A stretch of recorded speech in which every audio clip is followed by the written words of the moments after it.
Good evening, ladies and gentlemen, and welcome to this week's edition of the Talon. My name is Scott Hill, and I'm here with Liv Passy. We're here to catch you up on the week in sports. Liv, what do you think about the NCAA tournament? You know, I think it's going to be a good one. I really think that the Sweet 16 this year is a great matchup. I think a lot of good teams have a lot of strong elements, and I think it's really going to be a good year.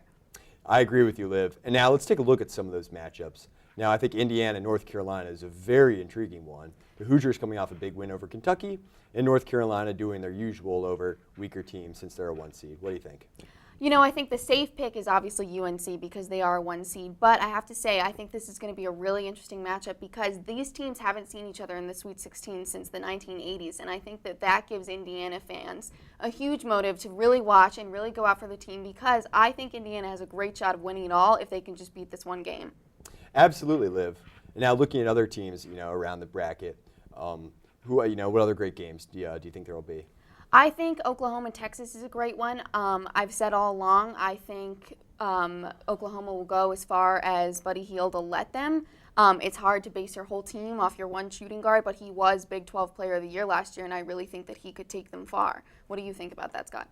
No, I'm absolutely with you. I think Buddy Hield's an incredible player, and so Buddy goes, so the Sooners go. But that's a big rivalry game. Yep. And anything can happen in a rivalry game, and Texas is very good. And Oklahoma could fall into the trap of trying to do too much with one player, so that might cause problems. I think so too, and you always run into problems with injuries. We see time and time again that teams base their entire offense, entire defense off one guy, and sometimes it can fall through, and I think that could be a problem for them. Hopefully it's not, but we'll see.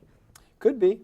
And now, a lot of people were very upset that Michigan State bowed out in the first round to Middle Tennessee. Yep. How far did you have them going in your bracket? I actually had them going only till the Sweet 16. I didn't take my bracket too seriously, so I always put the underdogs where they shouldn't be and the favorites where they should be. So I think a lot of people are disappointed. I know a lot of people had them going all the way, winning it, and I think that it could be pretty difficult for a lot of people. I think you're absolutely right about that.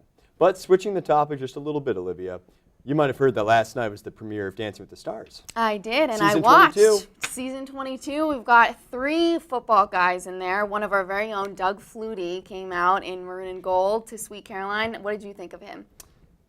I was very disappointed.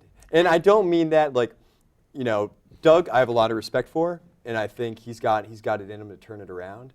And the song choice was very sentimental, the Boston Connection. Yeah. But I thought it was a slow dance, and it made him look stiff. Yeah. Made him look old. Yep. Kind of made him look like everything we didn't want him to be. Yep. He was he made a couple mistakes. I thought it deserved the 15 it got. I think so too. He was second to last in the scoring, and I definitely think that it was indicative of how he performed. However, he is 53. He's not as young as some of the others, and I know that's not a total excuse, but dancing is hard. It's difficult for these guys to go up here and be expected to just pull all the moves and win the entire thing. So I think that was difficult, but hopefully that he's got Boston fans to really pull him through and stay at least a little longer. I think it'd be nice. I think it would put BC back on the map a little bit, so that would be nice. So our final topic of the night is baseball in Cuba. You might have heard that President Barack Obama is visiting Raul Castro in Cuba, and they're both going to a nice baseball game together today. How do you think that will improve relations between the states and Cuba? I think sports definitely have this knack for bringing people together, and if they can do that in politics, I think that would be incredible. So I think this is really a historical moment in sports and in politics, and I think it's great. All right, everybody, thanks for tuning in tonight. You have been watching The Talon. This is Scott Hill. I'm Olivia Passy. Have a good night, everybody.